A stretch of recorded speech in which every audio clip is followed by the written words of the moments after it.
graça e a paz do Senhor Jesus. Amém? Bom dia. Obrigado. Quem foi? Oh, dona Laene, visitante, olha lá. Ó. A dona Laene, tudo bem? Bom dia. Deixa eu ver se vai dar certo esse esquema meu aqui. Se der certo, vai ficar contratado. Richarlison.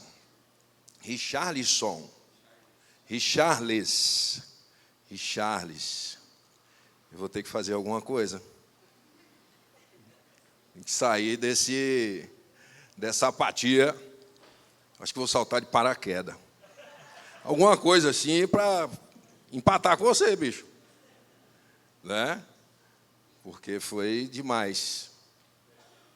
Eu fui instrumento musical, eu tentei, para fugir da educação física nos colégios militares, eu fui para a banda. E o ensaio era na hora da educação física. Mas eu era tão atentado que me deram um trombone entupido. E eu passava quase que o tempo inteiro tentando desentupir aquele negócio. E eu falei, mas esse trem está com defeito. Ah, não, esse aí é zero, vai usando aí. E eu peguei trem e eu já estava passando mal, tentando soprar aquele negócio, e quando eu via, acabava a aula já, e eu tinha que ir embora. Né? Aí me deram um negócio lá para eu poder ficar quieto. Mas graças a Deus, Deus é poderoso, né? E a gente está aqui hoje, graças a Deus. Quantos já se depararam com uma barreira, uma muralha? Não é física, não é um muro,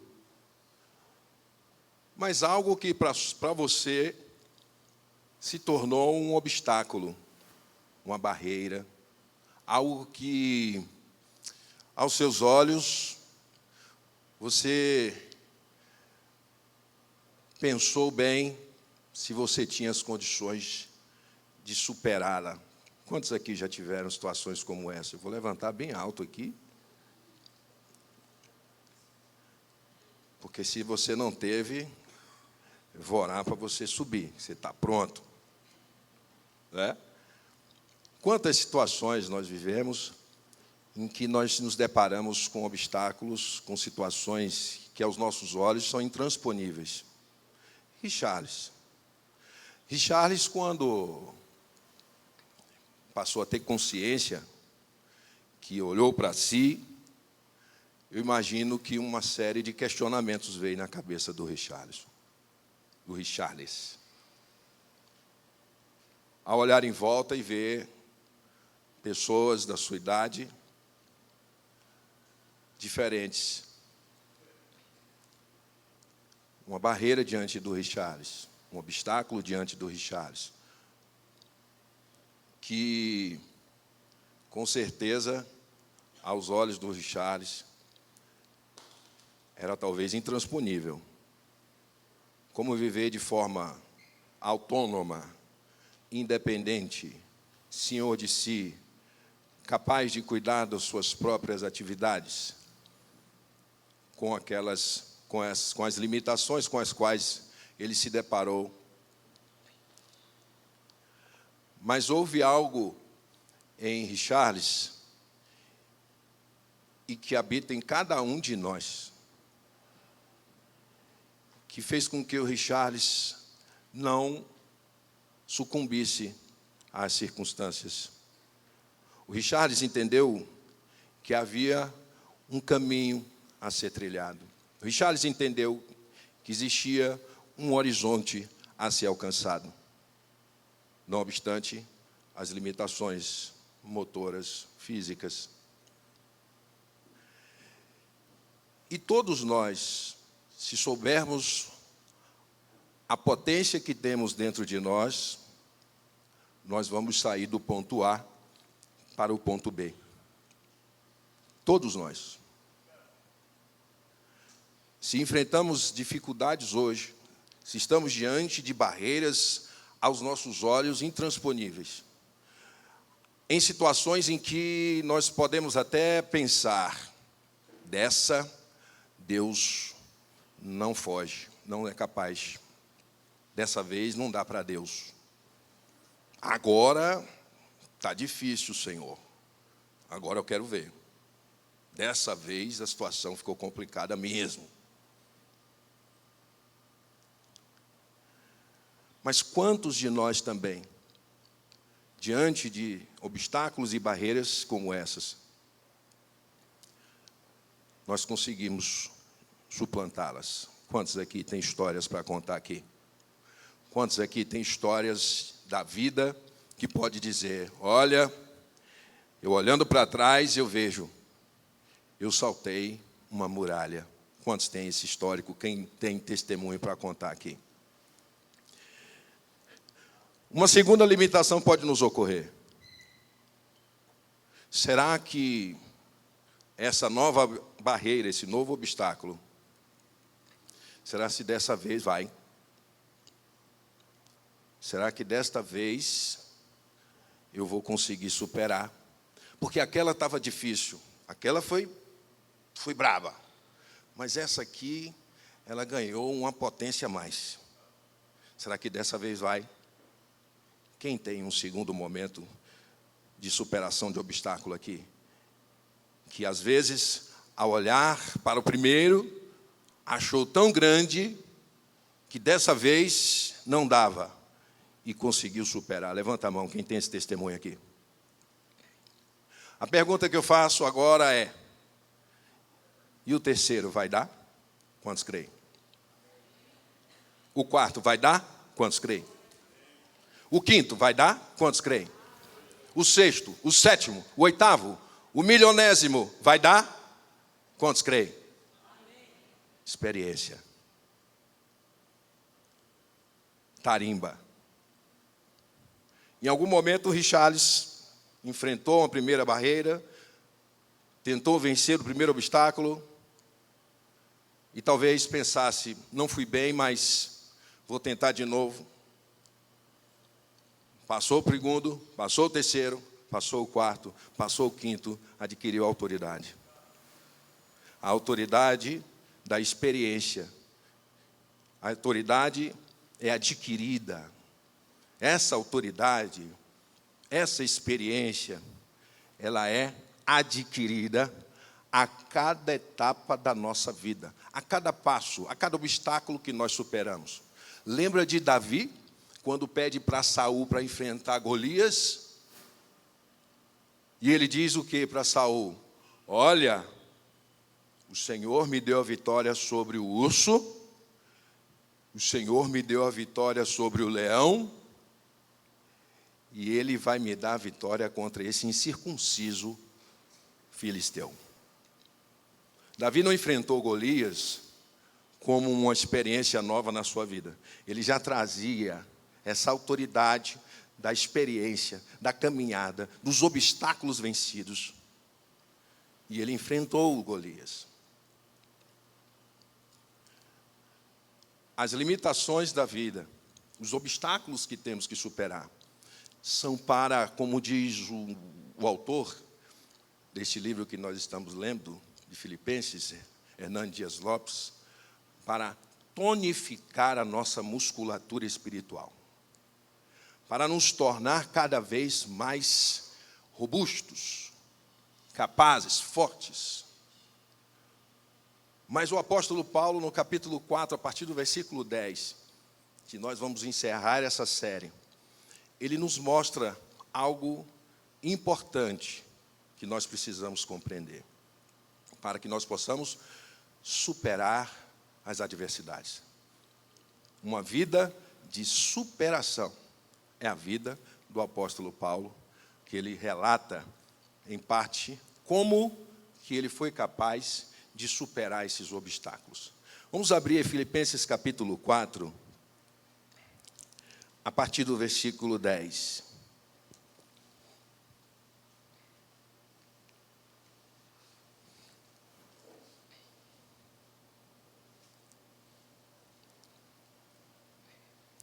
Carta de Paulo aos Filipenses, capítulo 4, versículo 10 em diante. Nós encerramos a série Filipenses nessa manhã. Diz assim: alegrei-me sobremaneira no Senhor, porque agora, uma vez mais, renovastes a meu favor o vosso cuidado, o qual também não já tinhas antes, mas vos faltava oportunidade. Digo isto não por causa da pobreza, porque aprendi a viver contente em toda e qualquer situação. Tanto sei estar humilhado, como também ser honrado. De tudo e em todas as circunstâncias já tenho experiência, tanto de fartura como de fome, assim de abundância como de escassez. Vamos ler juntos esse versículo 13?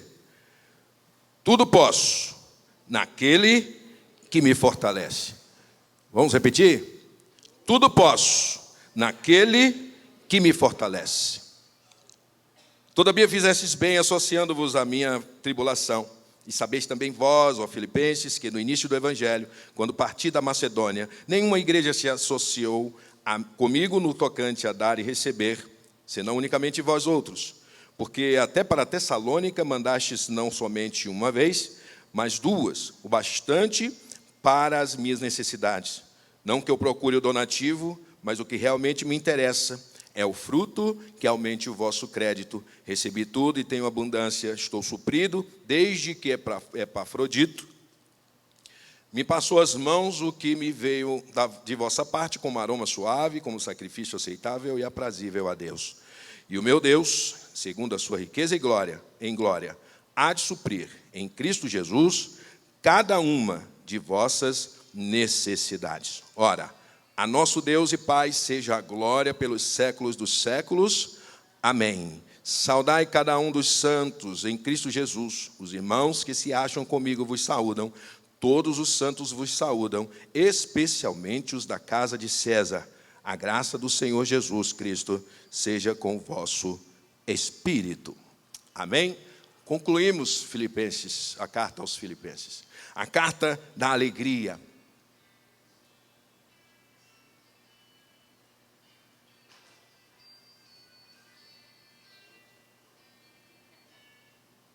Aí. Glória a Deus. A carta da alegria. Essa passagem é o que nos aponta o motivo do apóstolo Paulo escrever para a igreja. Ele recebeu o donativo da igreja. Ele recebeu as ofertas da igreja. Ele recebeu pelas mãos de Epafrodito, um pastor da igreja de Filipos, as ofertas que a igreja tanto queria entregar. Lá em 2 Coríntios, capítulo 8, o apóstolo relata com um pouco mais de cuidado essa vontade, esse desejo, essa generosidade da igreja de Filipos. O apóstolo Paulo diz, olha, essa igreja da Macedônia, essa igreja com muitos rogos, clamava por participar da assistência aos santos. Essa igreja clamava, pedia, de joelhos, deixa eu ofertar, deixa eu ajudar, deixa que nós, como comunidade, possamos ajudar com as nossas ofertas. E diz o apóstolo que eles faziam isso acima da sua capacidade. Eles não davam aquilo que sobrava. Não era uma igreja pujante, mas apesar das suas necessidades, ela clamava, orava, pedia ao apóstolo, deixa a gente ajudar.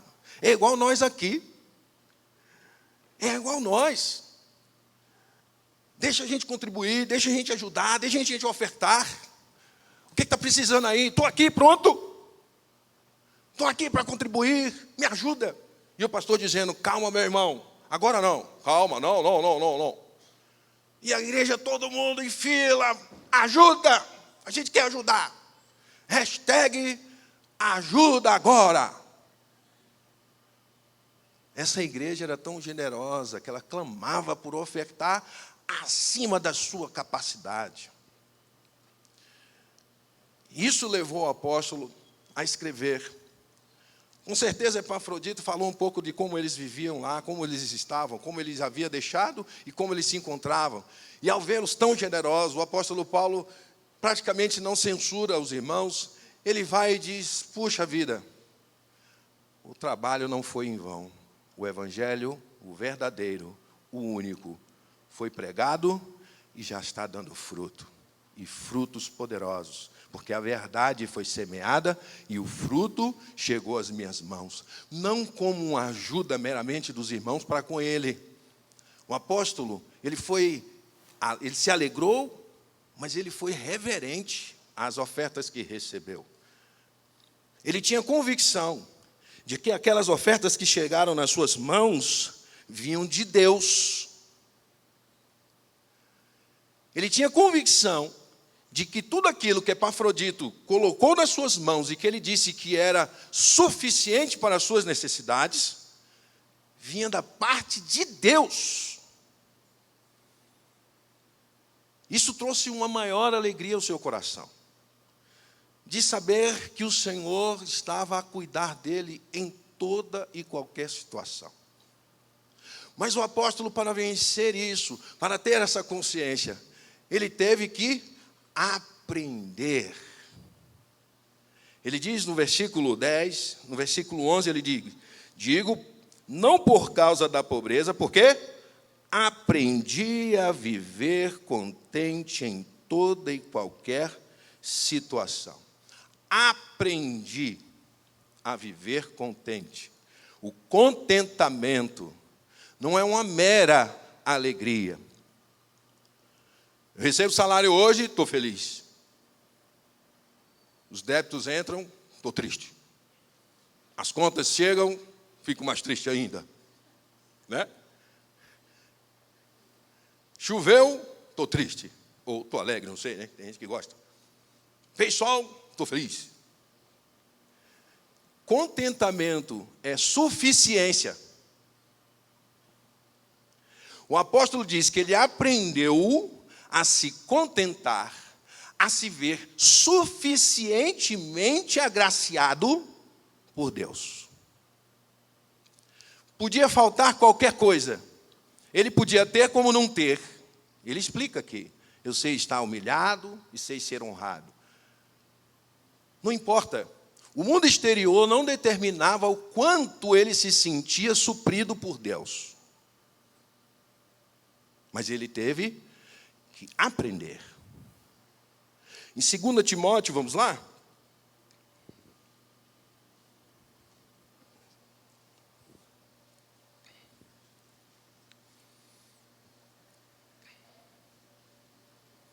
Segunda Timóteo 3. Olha o que diz o apóstolo a Timóteo. 2 Timóteo 3, 10 e 11. Ele diz: tu, porém, tens seguido de perto o meu ensino, procedimento, propósito, fé, longanimidade, amor, perseverança, as minhas perseguições e os meus sofrimentos, quais me aconteceram em Antioquia, Icônio e Listra, que variadas perseguições tenho suportado. Ele fala isso com uma exclamação. De todas, entretanto, me livrou o Senhor. De todas as situações, ele teve o testemunho de que a mão de Deus o livrou de cada uma dessas situações. A experiência adquirida por todas as circunstâncias que o apóstolo viveu. E em todas, seja em abundância, seja em escassez, seja na alegria, no aniversário, num casamento, seja no luto, seja na prisão, ele enxergava a mão de Deus. Ele enxergava a provisão de Deus. Ele sabia que o Senhor era com ele. Por isso ele diz: tudo posso naquele que me fortalece. Tudo posso. Todas as circunstâncias estão ao alcance de serem superadas na força do Senhor. Ele não fala isso como alguns usam, de forma altiva e soberba. O Senhor não socorre os irresponsáveis. O Senhor não envia anjo para aqueles que saltam do pináculo do templo. Salta daqui abaixo. Está escrito que o Senhor dará ordem aos seus anjos ao vosso respeito, e eles te tomarão pela mão. Ele diz, está escrito, não tentarás o Senhor teu Deus.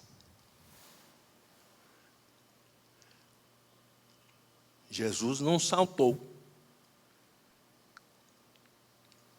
O que o apóstolo está falando do tudo posso é dentro do propósito de Deus. Romanos 8:28 diz o quê? Que todas as coisas cooperam para o bem dos que amam a Deus, vírgula, daqueles que são chamados segundo o seu propósito. Ah, está dando certo, Deus está nisso. Está dando certo, ó. Cheguei, a porta abriu sozinha, é Deus. Se não tiver propósito, você vai cair no abismo. Com essa fé aí. Mas o apóstolo aprendeu, Richarles aprendeu. Quem vai dizer para ele que ele não pode alguma coisa? Quem vai dizer para ele? Ah, vou tocar piano. Acho que não dá não, hein, Charles? O Richarles alinha a espinha dele, faz assim com o pé, né?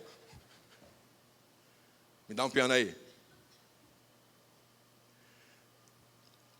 Ele tem raízes sólidas, profundas, naquilo que Deus estabeleceu para a vida dele. Salmo 139, vamos lá? Eu gosto muito dele. Olha o que o Salmo 139 diz.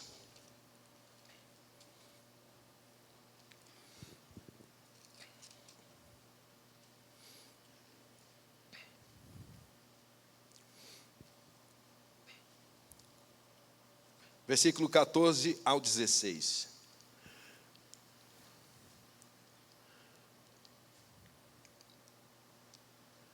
Do 13. Pois tu formaste o meu interior, tu me teceste no seio da minha mãe, graças te dou, visto que por modo assombrosamente maravilhoso me formaste. As tuas obras são admiráveis, e a minha alma o sabe muito bem. Os meus ossos não te foram encobertos, quando no oculto fui formado e entretecido como nas profundezas da terra. Os teus olhos me viram a substância ainda informe, e no teu livro foram escritos todos os meus dias, cada um deles escrito e determinado, quando nenhum deles havia ainda. Nós só estamos aqui pela vontade de Deus. Quando meu pai e minha mãe se encontraram, na década de 69 lá, foi porque assim Deus estabeleceu. Vai ser concebido, vai nascer. E os dias escritos e determinados não são a destinação atual que nós vemos. O que é que eu quero dizer com isso? Traficante não foi propósito de Deus. Deus não fez ele traficante, não fez ele roubador, não fez ele mentiroso. Salomão diz que Deus fez o homem perfeito, mas este se meteu em muitos problemas. O Senhor estabeleceu um propósito para a vida do Richarles, para a vida do Helder. E os pensamentos que Deus tem ao nosso respeito são pensamentos de paz e não de mal. Nós viemos a ser entretecidos. Entretecidos fala de construção de um tecido, manualmente, artesanalmente. Deus, Charles, fez o Charles no ventre da mãe dele com as próprias mãos. Não foi uma produção em série. Não é a fábrica da Ford. Foi um Deus que com suas próprias mãos teceu e entreteceu cada um de nós no ventre da nossa mãe, porque Ele tem um propósito. Por isso que cabe a nós confiarmos no propósito que Deus tem para a nossa vida. Os obstáculos surgem, mas se o propósito é de Deus, Deus é o seu provedor. Deus para a lua e o sol. Deus abre um mar. E Deus te faz andar por sobre as águas. Se assim houver propósito nisso. Há um obstáculo a ser enfrentado. Por que você quer dar para trás? Se deparou com uma situação nunca vista na sua vida. Por que a sua decisão e a sua escolha é dar ré, é retroceder, é largar para lá, é buscar um outro caminho? Não, isso aí está difícil demais. Eu vou aproveitar que tem uma porta aberta e saída pela esquerda ou saída pela direita. Por que o Deus que agiu naquele lá de trás não vai agir hoje? Por que aquele que te deu o livramento num determinado momento da sua vida, diante de um obstáculo, muitas vezes na sua cabeça, na cabeça daqueles que estão à volta, intransponível, e Ele o fez superar, por que hoje Ele não vai fazer? Está velho, né? Deus está de cabelo branco, gordo, sentado, como um rei, com a coxa de galinha na boca. Está melédo, não está conseguindo ouvir direito, a gente está batendo, e ele está lá envolvido com uma cuidadora, tem uma cuidadora para ele lá, uma anja, cuidando de Deus, porque ele já está meio velho. Fui falar de Deus brincando, eu acho que ele já mandou um recado, né? Pode parar, não estou gostando não. Ele é o mesmo ontem, hoje e eternamente. Você sabe por que ao ler Filipenses, por exemplo, faz sentido? Porque a palavra de Deus é viva. A mesma que foi dita lá, ressoa cá e vai continuar reverberando. É a mesma. Aquilo que foi dito aos antigos é dito para nós. O apóstolo diz, no versículo 13, tudo posso naquele que me fortalece, porque em Mateus 28, Jesus diz assim, e eis que eu vou adiante de vós até a consumação dos séculos. O apóstolo sabia que a obra que ele estava a edificar, Jesus ia na frente dele. Quem quisesse chegar em Paulo, tinha que passar por Jesus. Quem quiser chegar em Flavinho, tem que passar por Jesus. Quem quiser passar pelo Branco, pelo Josafá, tem que passar por Jesus. Ele tinha essa certeza. Ele sabia que não haveria obstáculo intransponível diante dele, se a força dele estava no Senhor.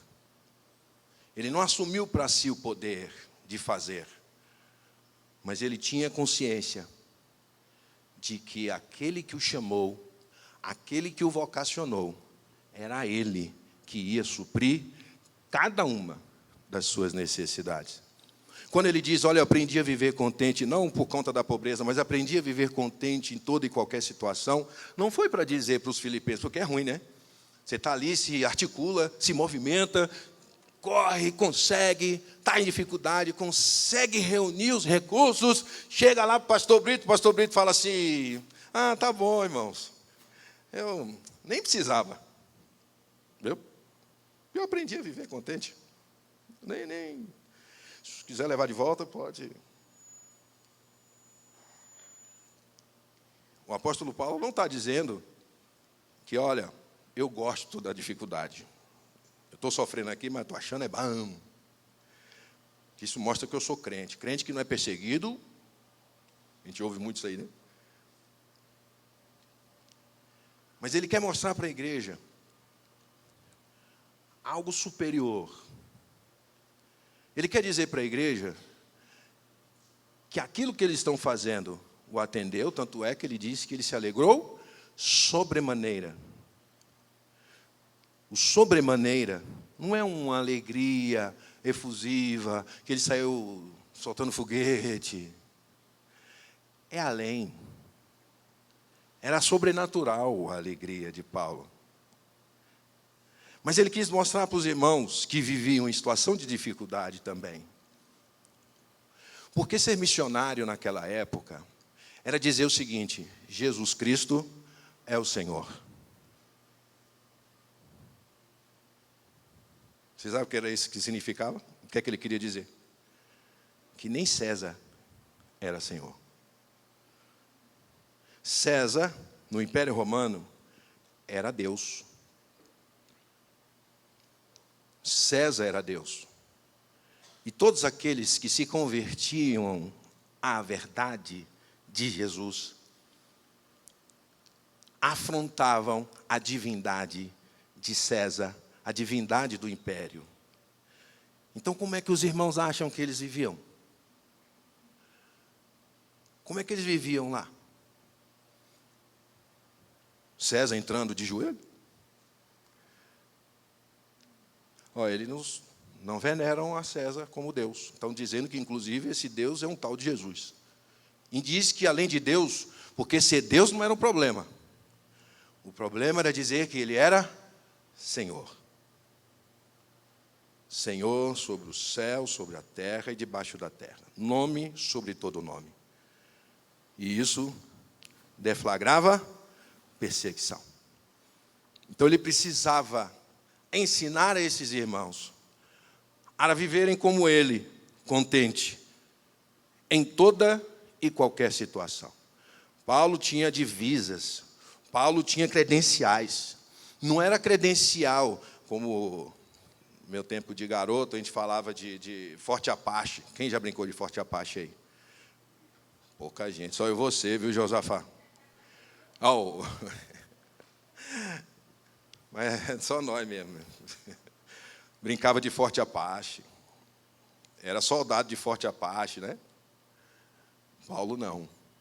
Paulo chegava com as cicatrizes, com as marcas dos açoites, as feridas, as cicatrizes das perseguições, dos apedrejamentos. E ele continuava firme, crendo que o Senhor ia provê-lo no momento adequado. Ficou feliz de forma reverente, porque ele sabia que as ofertas dos irmãos tinham subido como aroma suave e Deus tinha respondido com a provisão. E ele diz que o que realmente me interessa não são as ofertas puras e simples, mas o fruto, o resultado do seu ato de generosidade. O fruto que aumente o vosso crédito. Paulo sabia que essa oferta tinha subido e tinha vindo até as suas mãos.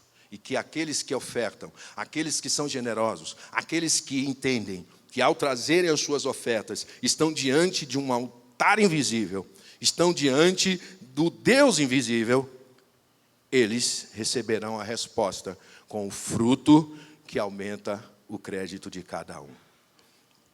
Quando nós trazemos ofertas, quando nós trazemos os dízimos, quando nós trazemos a nossa contribuição, é preciso compreender que há um altar espiritual. Não é o cesto, não é o prédio, mas é diante de Deus que nós estamos ofertando.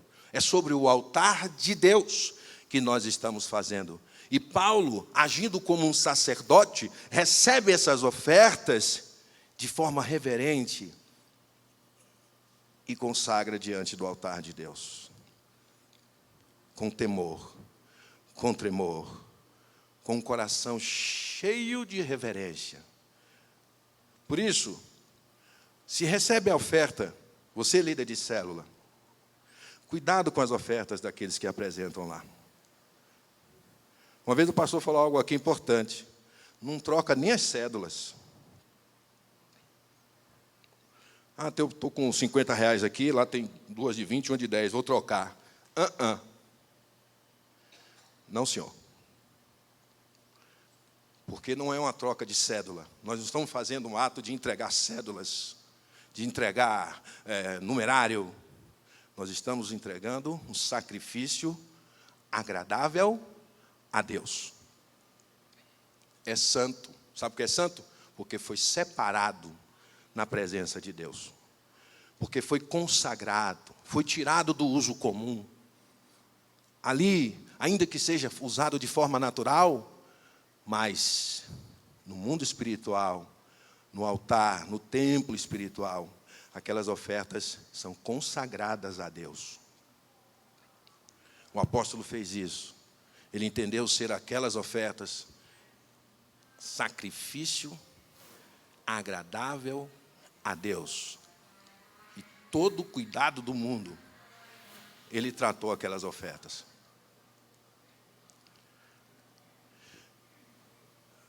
Tudo posso naquele que me fortalece. Isso nos enche de esperança.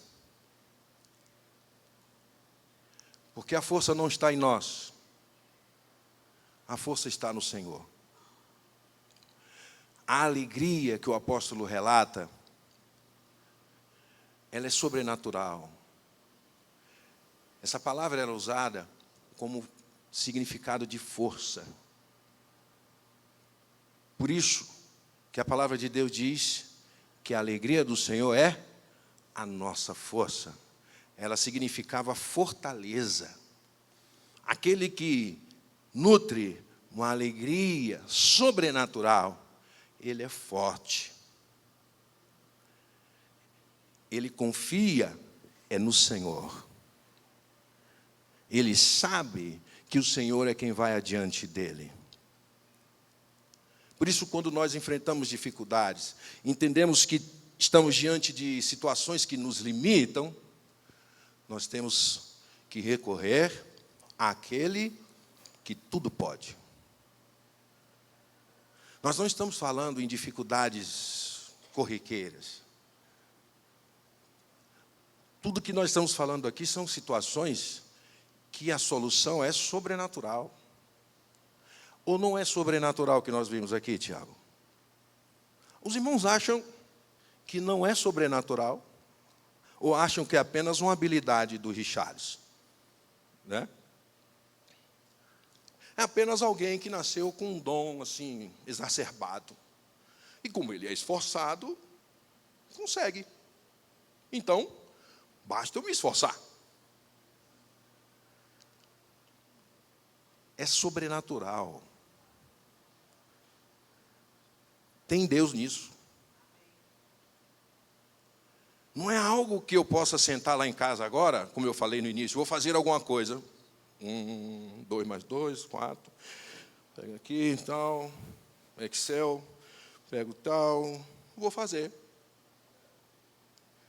Nós estamos falando de obstáculos, de algo que aos olhos naturais são intransponíveis e requerem uma unção, uma provisão sobrenatural para vencê-las.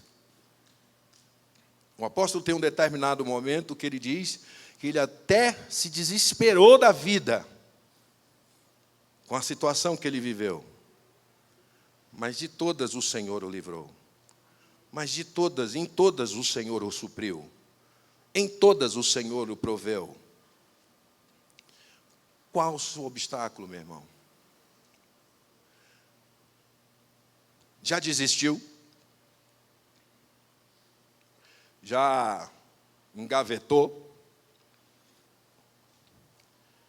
Porque ainda tem mais. vai aparecer de novo. Vai surgir de novo. Sabe por quê? Porque Deus tem um propósito na sua vida. O Senhor, Ele não engaveta. O Senhor, Ele não desiste. O Senhor, no propósito que Ele estabeleceu para a sua vida, e que pelas circunstâncias do propósito, um obstáculo surgiu diante dos seus olhos, você pode desistir, só que Deus não. O Senhor vela pela sua palavra para fazê-la cumprir. Nós temos dois caminhos. Ou a gente desiste e enfrenta talvez um maior lá adiante, sem as condições de enfrentá-lo, ou nós vamos enfrentar cada uma das nossas dificuldades e obstáculos pela força que o Senhor supre. Porque Ele vai cumprir o propósito dEle na sua vida. Cedo ou tarde. E as circunstâncias desse propósito não nos serão negadas. Não será tirado do nosso caminho. Não sei quantas vezes esse rapaz desistiu.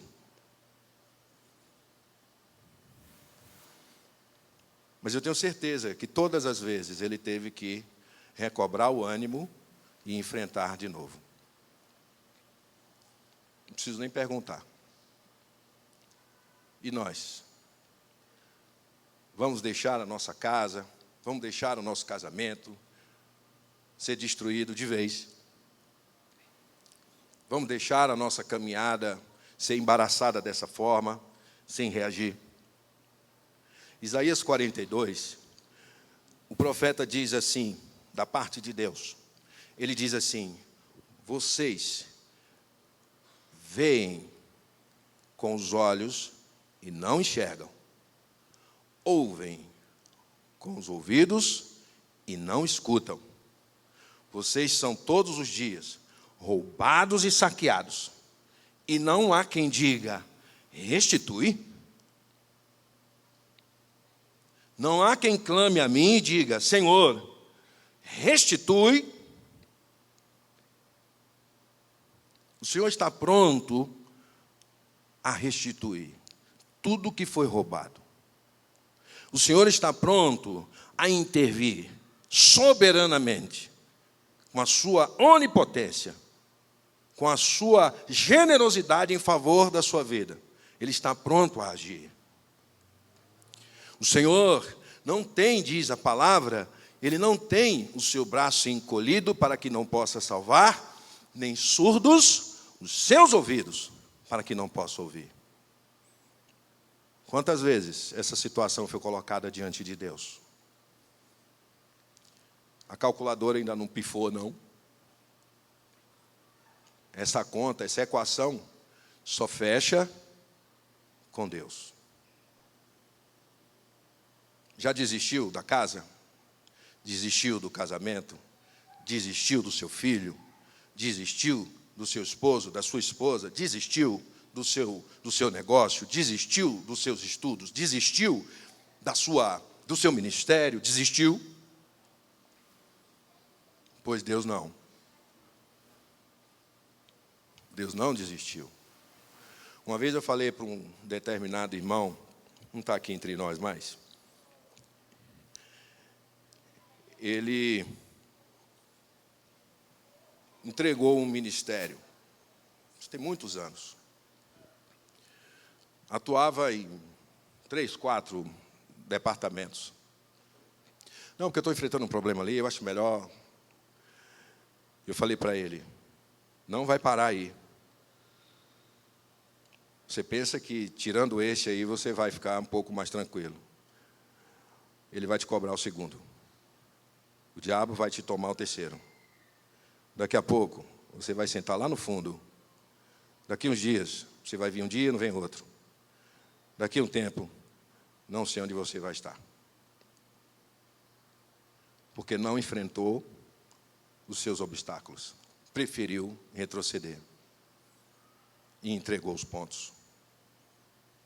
E o Senhor pronto a socorrê-lo.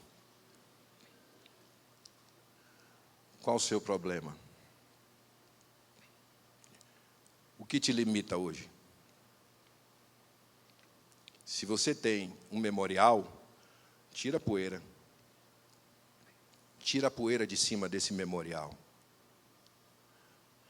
Lá no final do livro de Juízes, salvo engano, diz que morre Josué e todos aqueles que com ele caminharam no deserto e viram as maravilhas de Deus. E uma outra geração surgiu.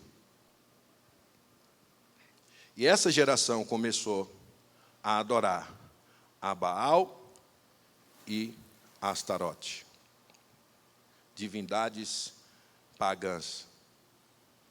Vieram o tempo dos juízes e eles eram dominados, eles eram tornados cativos, vinha um juiz, libertava. Mas o que faltou? Memória. Memória dos feitos de Deus. Memória do que Deus fez, faz, e isso vai determinar aquilo que Ele fará. Memória. Por isso que no começo eu perguntei, primeiro obstáculo venceu? Pelas mãos de Deus, testemunho. Segundo também. Terceiro, idem. Meu irmão, o quarto, quinto, vai desaguando. Mas se não tiver memória do primeiro, vai ter dificuldade no segundo. E vai ser impossível o terceiro. Por isso, você tem testemunho aí. Você tem memória. Está difícil, mas já esteve em outras oportunidades. E o Senhor te livrou de todas. Por isso ele diz, aprendi a viver satisfeito, contente, em toda e qualquer situação. Não há obstáculo que eu não possa superar pelas mãos do Senhor. Se eu tiver que andar a pé seco no meio do mar aberto, que o Senhor abriu, eu vou andar. Se eu tiver que andar por sobre as águas, lá estarei também. Porque quem vai adiante de mim é o Senhor Jesus Cristo, nome, único nome, debaixo dos céus, dado entre os homens, pelo qual importa que sejamos salvos. Ele está aqui hoje, Ele habita em você, e é Ele que vai te fazer superar e suplantar os obstáculos da vida. Foi a primeira, a segunda, essa é o quê? Quinta, sexta? Não interessa. Ele vai fazer de novo. Ele vai fazer de novo. Basta erguer as mãos e dizer, Senhor, restitui. Me restitui a fé. Me restitui as forças. Me restitui a consciência. Me restitui a revelação. Me restitui o vigor. E Ele está pronto a abençoar. Porque diz a palavra que o Senhor é bom. E a sua misericórdia dura para sempre.